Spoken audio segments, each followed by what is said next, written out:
La région de Tantan alimentée en eau grâce au soleil, c'est l'ambition portée notamment par l'Office national de l'eau potable et cela à travers l'installation d'une importante station de dessalement fonctionnant à l'énergie solaire, une technologie défendue aujourd'hui par des experts internationaux lors d'une conférence organisée par l'ONEP à Rabat. Reportage Adil Bouskri et Ihsan Benbel.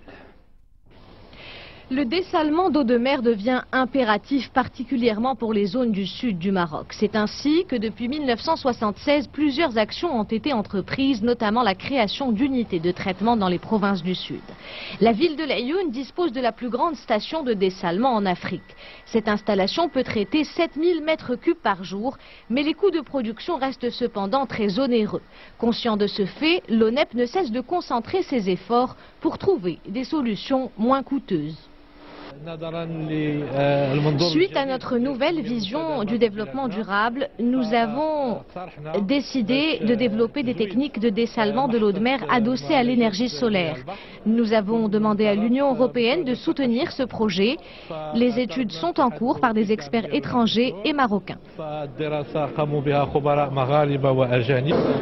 Miser sur les technologies de dessalement des eaux de mer en utilisant l'énergie solaire, c'est le thème de cette rencontre qui regroupe plus de 150 experts de différents pays. Adopter cette nouvelle politique, c'est garantir une sécurité en termes d'alimentation en eau potable et pallier au déficit en ressources hydriques. Aujourd'hui, les experts vont se partager les résultats d'un travail mené au cours de 2 ans pour utiliser l'énergie solaire dont le Maroc est tellement riche, pour obtenir de l'eau potable, pour dessaliner l'eau marine et pour utiliser aussi l'énergie solaire pour production de l'énergie électrique. Nous avons travaillé ensemble sur les problématiques.